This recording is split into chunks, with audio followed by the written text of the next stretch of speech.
interview programs available online at cspan.org/podcasts. Washington Journal continues. We want to welcome back to C-SPAN James Zogby, the author of Arab Voices, What They Say, What They're Saying to Us, and Why It Matters. He is the president and founder of the Arab American Institute.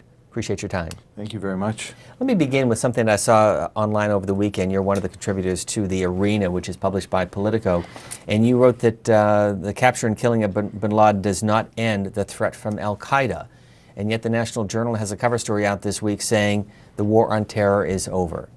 Well, I think that's premature. I didn't read the article, but I think the headline is unfortunately premature. Certainly the organization will continue to survive in some form. Bin Laden is a loss. Thank goodness he is gone from the scene, and I think that's important. But it has metastasized as a movement. It is in North Africa, it is in Somalia, it's in Yemen, and even cropped up in places like Lebanon, where groups have embraced that ideology and have wreaked havoc in the country. I think we're going to see it still in several places.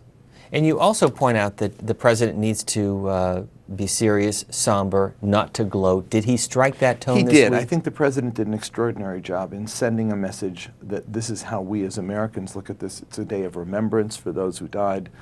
Certainly a feeling of satisfaction. But I think that the frat party atmosphere was not becoming. And certainly we need to remember, I mean, one of the things about Arab Voices is the notion that we need to listen to each other and see not only what others are saying, but also understand how what we say and how we say it is understood elsewhere. The degree to which we comport ourselves as the president comported himself sends the right message to the world about who we are and what our values are. Tom Donilon, who is the President's National Security Advisor, making the rounds on the Sunday morning programs, and from some news from Meet the Press, he told David Gregory that the material seized from bin Laden's compound is the largest cache of intelligence ever gathered from a single terrorist. He also went on to say that the CIA estimated that the intelligence haul to be the size of a small college library.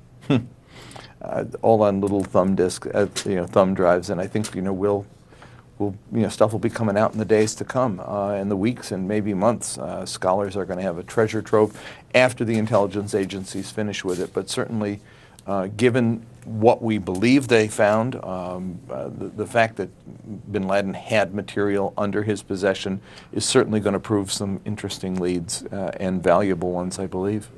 As an Arab American, what has these past 10 years meant for you as you travel around this country and as you travel overseas? Well, it dramatically altered our course.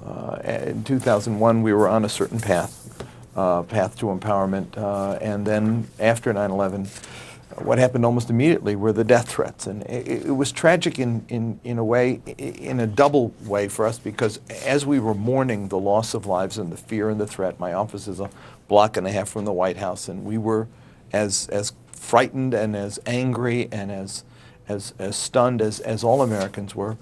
But we began getting the death threats, and it was as if people were pulling us away from our mourning and saying, "You're not part of us. You have to be looking over your shoulder." 3 people went to jail for threatening my life, and those of people in my office. And so we had to begin a massive education program about who we were and what Arab Americans are all about. And deal with the hate crimes and deal with the policies then put into place by the Justice Department that, in fact, created greater hardship for the recent immigrant community. It's been a rough run. But as Americans, we continue to contribute politically. Arab Americans serve in the military, serve in law enforcement, and we want this country to be strong, safe. We also want it to be respectful of the values and the rights that our founders provided in our founding documents. One of the underlying themes in your book can be found in this one sentence. Let me share it with our audience, saying that though many Western nations have seemed particularly distant from the Arab world in recent years, the simple act of listening can bridge enormous gaps. Why aren't we listening? Well, I think it's a human failing. I mean, I think we all have a tendency to kind of, my mother used to say, be wrong at the top of our voices and be too busy making our point that we never hear what the other guy is saying. That breakdown in communications is one that we can't afford as we enter even a more integrated global world. The fact that everything we say is heard, and the fact that what people are saying to us demands to be listened to because of the consequences of not hearing what they say is increasingly important. So my sense is that we will not have the Arab world understand us unless we understand them first, and therefore have the ability to communicate to them in language, not just in the Arabic language, but to understand what they're saying to us. What are their messages? What are their concerns? Similarly, they need to pay greater attention to us so that as they communicate back to us, what they're saying makes sense, and we have a two-way conversation. We have one line set aside for those of you who are Arab Americans. The number to call, 202, of course, the area code here in Washington, D.C., 628-0184. Again, for Arab Americans only, 202-628-0184. You can always send us a Twitter at twitter.com/cspanwj or send us an email, journal@cspan.org. Let me go back to where you conclude the book because you talk about listening again. The bottom line is listen to Arab voices and hear what they're saying, not just what the pundits are thinking. Engage in whatever ways you can with this often troubled region of the world. An enlightened and aware public that better understands the Arab world can not only change the ways the Arabs see us, but also help transform the way many Western governments relate to the Arab world. And yet there is that famous line when it comes to never missing an opportunity to miss an opportunity, which has happened so often, especially in the Middle East. And we do. We miss opportunity after opportunity after opportunity. I remember meeting with, as I relay in the book, the various public diplomacy czars that the Bush administration appointed. And each one of them would say to me, what do I do first? And I'd say, listen, if you're going to be selling America, understand the marketplace that you're going to sell to. And unfortunately, none of them did. They were too busy lecturing Saudi women on driving or putting up wanted dead or alive posters or making videos that were fine for an American audience but had no way of communicating at all with the Arab world. And the result is that many years later, the gap between us and that region has grown. And it is because, frankly, we just didn't listen. And as I say, the danger of us not listening has increasingly grown. And so I think it's important to pay attention for ourselves, pay attention for that part of the world, and pay attention for the relationship we so desperately need to have improved. Jerry joining us from Park Hill, Oklahoma with James Zogby. Good morning. Hey, Steve, good morning. It's been a while since I've been able to get through. I was really wanting to get through earlier. In fact, I sat online. Sorry about that. But yeah, go ahead. I know, Steve, and you know, we've talked enough over the years. You know what kind of supporter I am of C-SPAN, so we don't need to go any further. Mr. Zogby, with all due respect, I'm a non-hyphenated American, and I make no bones about it. Here's a couple things I would like to be discussed, because you are an American. Although you may regard yourself as a hyphenated American, you are an American. I hope you are. I don't use a hyphen, but that's okay. Let's go. Okay, sir. I'm trying to be a good guy today. Sure. I would like to make a couple of pithy comments and a very deadly serious question that really begs to be asked of everybody. First off, when it comes to the debt ceiling, I want the government shut down, completely shut down. I don't care whether you're a right winger or a left winger. I've had a belly full. We have reached our limit. We have too many government thugs, too many other lapdogs, too many of everybody telling us what to do. It's time to shut the government down and decide what really needs to be laws, what really needs to be regulations, etc. As far as our gas tax, what we have going on here right now is a prime picture of the politician patting on somebody on the back while they urinate down their leg, talking about how we're going to do something about the gases. Let's get real. Rising gas prices equal rising tax revenue for government people. Jerry, I'm going to stop you there because it's a little bit off topic, but I am going to take your issue of gasoline prices and pivot, if I could, to talk about our relations in the Arab world, because so much oil comes from the Arab world. Yeah.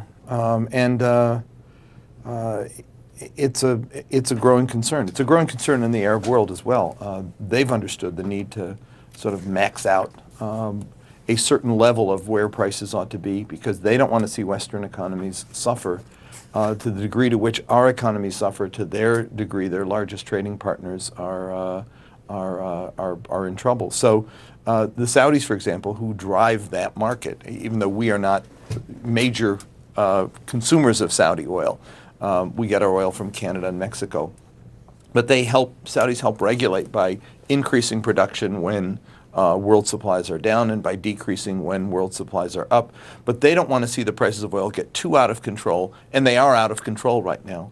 I think that we need to do some looking at home, not just in terms of production and alternative energy sources, but in terms of domestic oil companies. I mean, the fact is that what we often don't pay attention to is that while prices overseas are up for imported oil, domestic oil prices are even higher, and the profits in the first quarter have been obscene. And so I think that this is an all-round problem that we need to take a comprehensive look at, but we certainly ought to be looking at domestic oil companies and not letting them off the hook. It's easy to find an Arab scapegoat. It's harder to take a long, hard look at the energy problem. The book is called Arab Voices, What They're Saying to Us and Why It Matters. Our guest is John Zogby.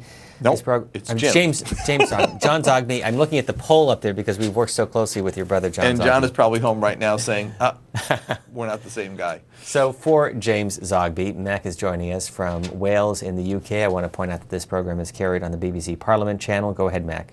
Hello there. How are you today? Fine, thank you. James Zogby is doing well, too. Go ahead. Excellent. Yeah, basically, the question that I have to sort of ask you guys, because this is just from an outsider's perspective, and that is that a lot of movies, a lot of TV programs, etc., that try their best to include all of America. From an outsider's perspective, and by the way, I'm a white Celtic person, does not seem to ever really include any Arabs at all, or if they do include Arabs, are always done in kind of a negative way. And yet here in the UK we have Arabic or Arab comedians, we have television presenters, movie stars, and I'm just wondering whether or not whether or not it's actually time to actually include the Arab Americans in your mainstream media to actually make the idea of Arabic people more accessible to the mainstream American, and to actually make it so that the Arabs also feel that they're not on their own. Thank you, Mac. It's an important point, and it's one that I've been dealing with now for well over 30 years. I tell stories in the book about my meeting with folks in the major networks about the issues of stereotypes on television. But I think we've come a long way, and certainly the point you make about the image we project but who we are being two different things is certainly there. Look, over 1/3 of America is African American, Latino, or Asian, significant minorities of other communities. We're not hyphenated Americans, but we are all Americans. But the idea of being American is that we are, in fact, a global community. As the old commercial once said, we are the world. And I think that image is so important to get across in so many ways. So that, yes, there is a problem in television of not having enough of Arab images that aren't negative stereotypes. The only Arabs you'll see will be a terrorist one or an oil sheikh one. But the millions of others in this country, Arab Americans, and the hundreds of millions of those in the Arab world, as they really are, don't get reflected. And I think that does damage to the understanding of people here and abroad about the complexity of who we are. Let me just take a moment to take a look at what happened on 9/11. We did not pay attention to the fact that of the 3,000 who died, there were people from every race, every ethnicity, and virtually every nationality who are Americans, including many Arab Americans who died in the towers, who were first responders on that day.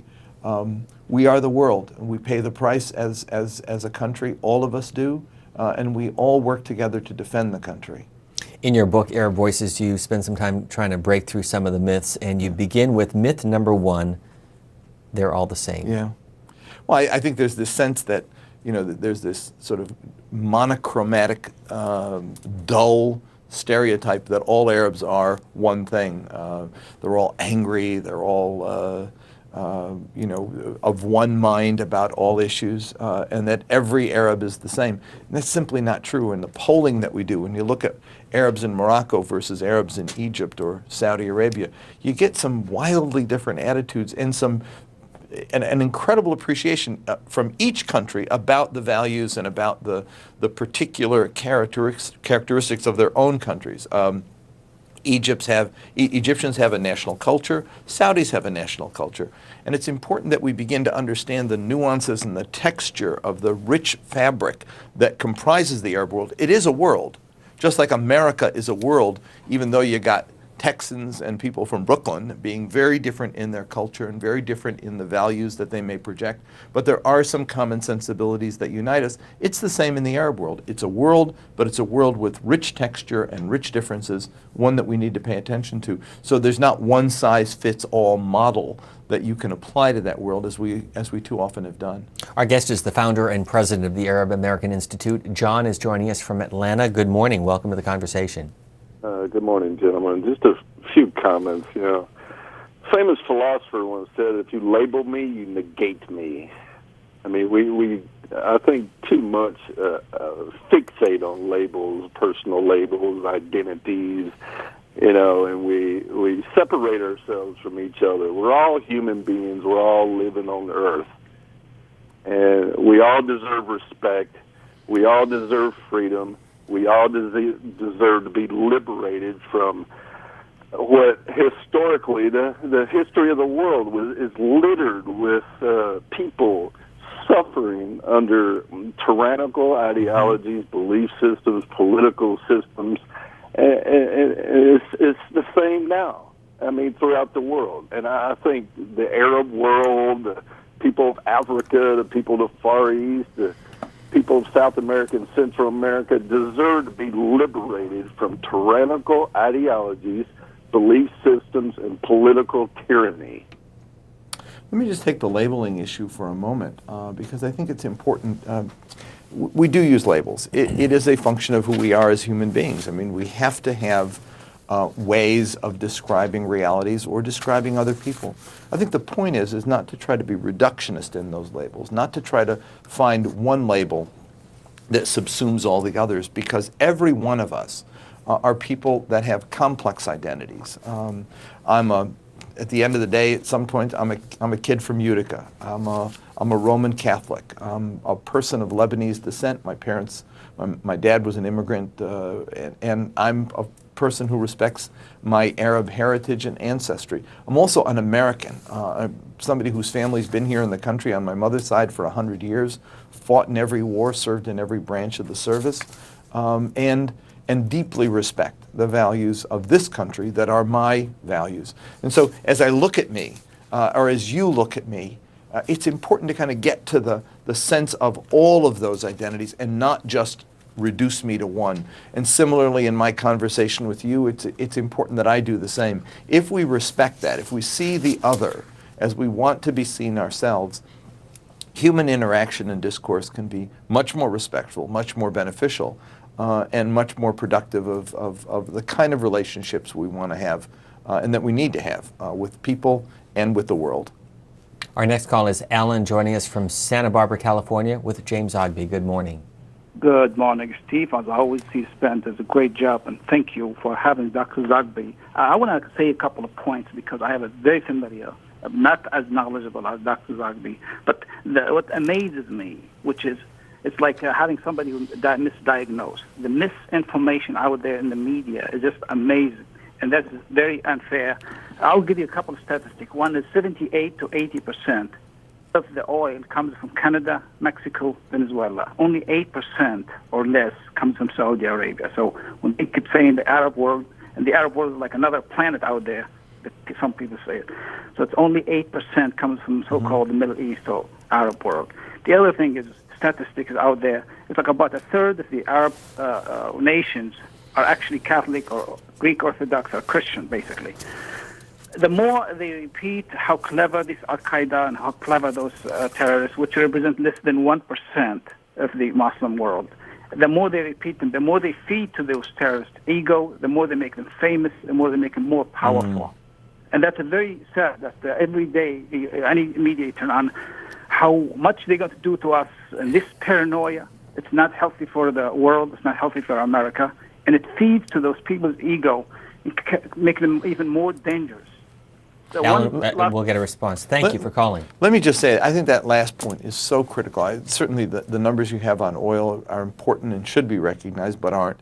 But the last point is so important. I think that one of the real, look, there was no question about the degree to which our country was traumatized by the horrific act of terror that took place on 9/11. But we made bin Laden larger than he needed to be. I mean, we began talking about global caliphates, and we almost, as you listen to some of the people in the past administration talk about that movement, you would have thought that it was the Soviet Union under Stalin seeking global domination, when in fact it was a bunch of ragtag guys sitting in a cave in Afghanistan, or as we now discover, in some, beaten up quote-unquote mansion in Pakistan, unable to move because they were under such enormous threat from those who were out to get him. I mean, the fact is that we made the myth of bin Laden much larger than it needed to be, and I don't want to see us do that in death as we did in life. So I think it's so important to get those facts down as you portray them.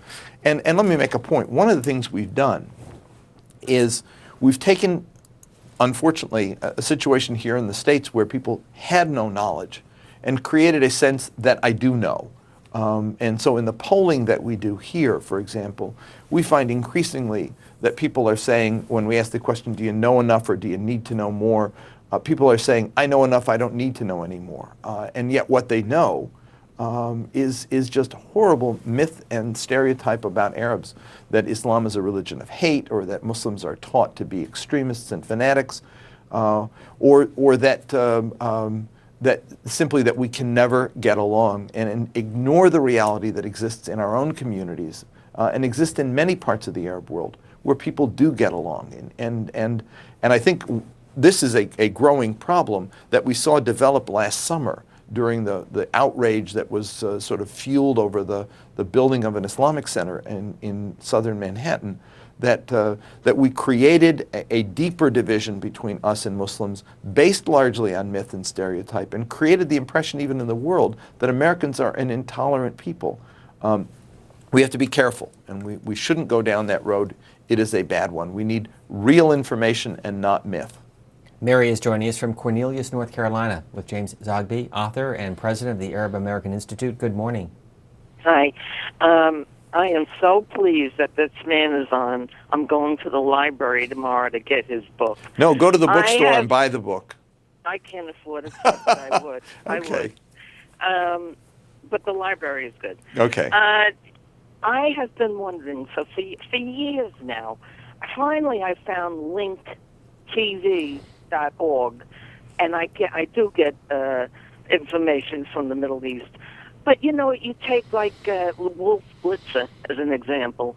If the Palestinians murder one Israeli, my God, he blows it up to what, But there were 1,400 Palestinians murdered in the Gaza, and the Israelis bombed schools and hospitals, water supplies, electricity. And no one did anything. There were no lifts to throw them some milk or some cereal or things like that.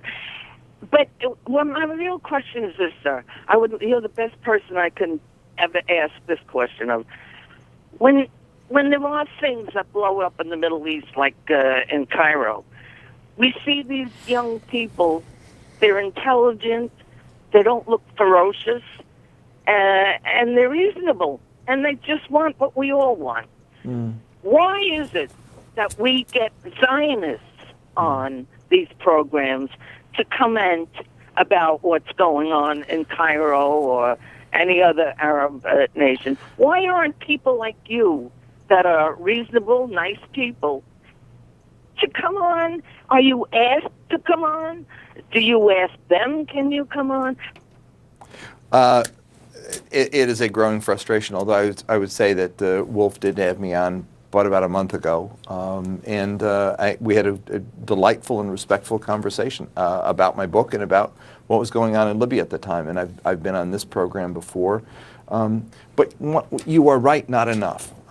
There aren't enough Arab American voices or people who are of Arab descent who are scholars in the Middle East talking about issues that affect the Middle East. And the result is that sometimes there's a sense of the fact that the perspective from which we look at it isn't as sensitive to the region or the issues in the region. And there's another issue, the point you make about the violence question. Look, the life of anyone when it is lost in an act of terror is wrong, and is one that we should condemn in every instance. But the lack of sensitivity to Arab suffering is one that I think is a real problem in the media. And the excessive coverage of Arab violence is also a problem. I tell a story sometimes about a neighbor of mine who, when I was living in South Central Pennsylvania, used to every once in a while say to me, "You really lived there?" Because he knew I lived in Philadelphia years ago. He said, "You lived there with your kids? You weren't afraid to live there? Weren't you afraid that people were getting murdered every day?" Well, he read the newspapers in Harrisburg, and there was a report every day of somebody getting murdered in Philadelphia. I lived there for 8 years, and I tried to talk to him about South Philly and the Italian market, or the Quaker community, or Lincoln Drive and the black bourgeoisie, the historic home of them. And he had none of it, because all he saw was the Philadelphia that he saw reported in the Harrisburg News. The fact is that that's the Arab world we see too. We only see the violence. We only see the anger. We only see the terrorism. And what we don't know is about Ahmed, the doctor who gets up in the morning and goes and delivers 2 babies in the afternoon and goes home to his wife and kids. We don't see normal people live an everyday life. Hopefully, with the Arab Spring, we may see more of that. But I'm afraid that we'll fall back into the old stereotypes right soon. So the fact is that Israelis are human beings, Arabs are human beings. We need to cover both of them as they really are, and not just good guy, bad guy, black, white, violence, and victims of violence. Both sides need to be portrayed in the complexity of and the reality of who they are. Your words from this past week, quote, "The Israeli response to news that Palestinian factions had achieved a unity agreement was predictably irritating. Prime Minister Benjamin Netanyahu derided the agreement in stark terms, saying that the Palestinians had a choice of either peace with Israel or peace with Hamas. His spokesperson reduced this bumper sticker rejection to Palestinian unity even further to reconciliation or peace." And your story, your editorial is called "The Palestinian Reconciliation Agreement Should Be Supported." It absolutely needs to be supported, because despite the fact that there are problems here, and the problems will be in the implementation of the agreement, there needs to be a unified Palestinian polity. And our hope is that by coming together, Hamas will come to agree to restrain itself and to function in the context of a unified political program. But you can't have peace if Palestine is physically and politically and ideologically divided. In the agreement, Mahmoud Abbas, the president, continues to be the head of the PLO, continues to be in charge of negotiations. The government that is to be created is to have no one from either faction or any faction in the government. It is to be a government of technocrats. But then you have this political merger of the two entities working out a common program. They'll stay separate entities, Hamas and Fatah, but they'll work out a common program. So what is the mission of Hamas with regard to Israel specifically? Well, that is still being defined. And frankly, my feeling is I've condemned what they've done in the past, and because they said they want to destroy Israel. I condemn their ideology in the future. They have also said that they are willing to settle for a 2-state agreement, and my hope is that they can be tamed into and restrained into embracing that as a permanent part of their agenda. Look, the fact is you have people in the government of Israel right now who don't accept the right of Palestinians to be there. You have religious movements in that who continue to call Palestinians strangers, as in the terms of the Torah, strangers who inhabit our land who should be expelled from the land. And you have these extremist movements on the West Bank who are doing these things. We know we know as Americans that you cannot make peace just between friends. You have to make them between enemies. And so Palestinians understand that they have to have all parts of Israel agreeing to a peace agreement. Israel has to understand it has to have an agreement with all the factions of Palestinians. You can't just pick the ones you like and talk to, just as Palestinians who don't like Benjamin Netanyahu, didn't like Ariel Sharon, knew that at the end of the day, that was the guy you had to talk to make an agreement.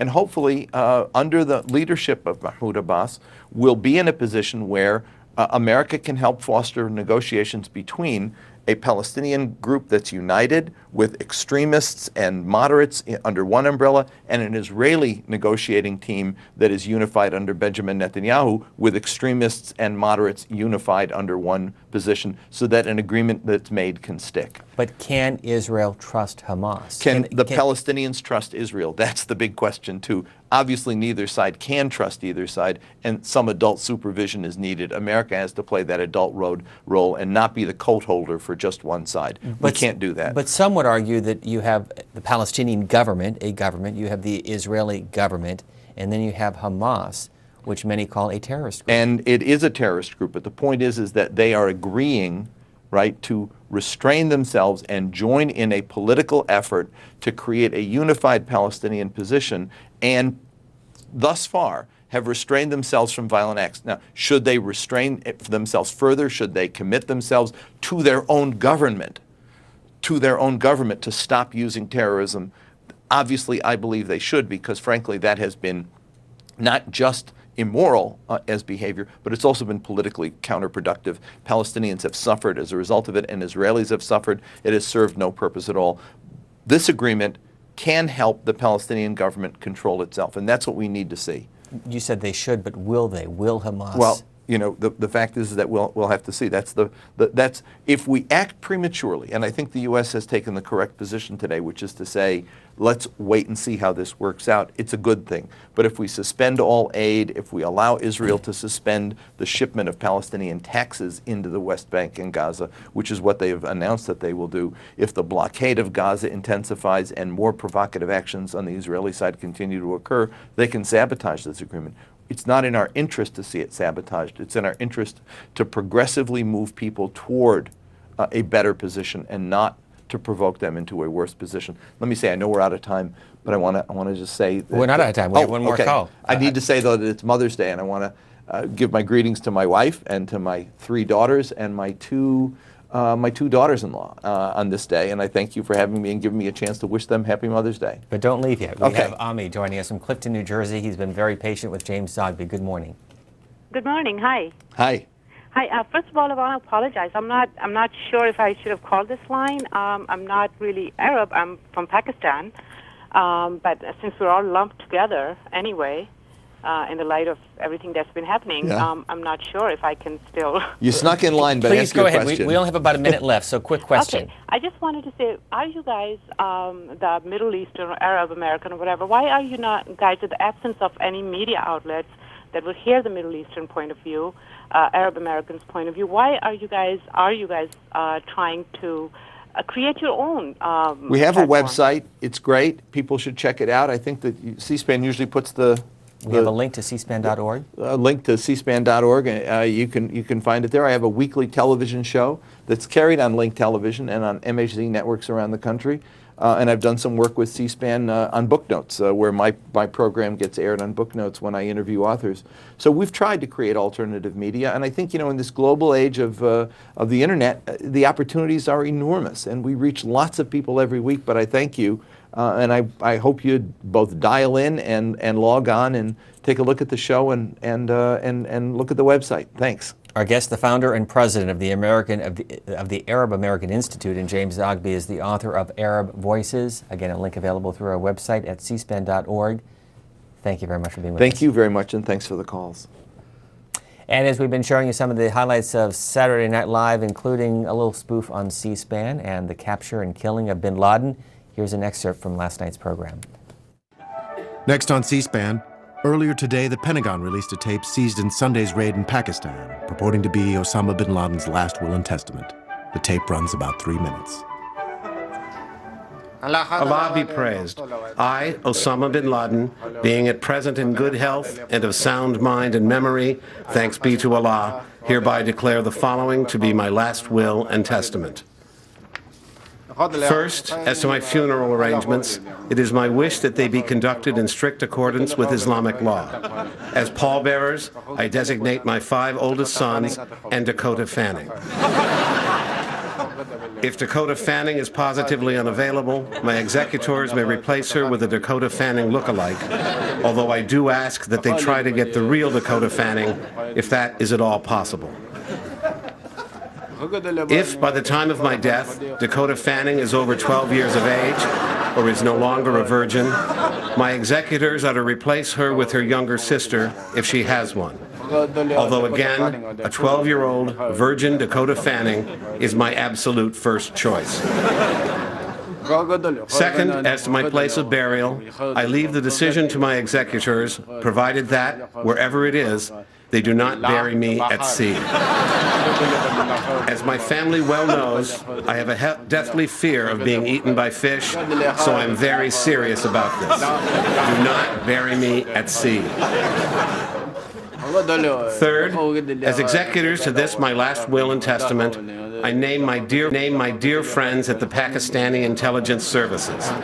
They are solid, reliable people, and may I add, among the few individuals in the corrupt, cynical world we live in. Fourth, as a special bequest to my devoted human shield, Fatima, I leave an autographed picture along with the bulletproof vest she always asks about. From last night's Saturday Night Live, our thanks to NBC for allowing us to share with you an excerpt of that program and a slight spoof at this network. Tomorrow morning on C-SPAN's Washington Journal, we'll continue the conversation. We get underway every day at 7 a.m. Eastern Time. Carol Doherty will be joining us. She is the Associate Editor of the Pew Research Center he is the Associate Editor of the Pew Research Center for People and the Press. The focus is looking at the wide range of the political spectrum from left to right, what it means in the upcoming 2012 race. Juan Zarate is going to be joining us, former National Security Advisor to President Bush, now with the Center for Strategic and International Studies. And Louise Story of the New York Times business reporter to talk about why no high-profile participants in the financial crisis have faced prosecution. Some of the issues and topics tomorrow morning on the Washington Journal at 7 a.m. Thanks very much for being with us on this Sunday. A very happy Mother's Day to all the moms out there and grandmothers. We'll be back tomorrow morning. Enjoy the rest of your weekend and have a great week ahead.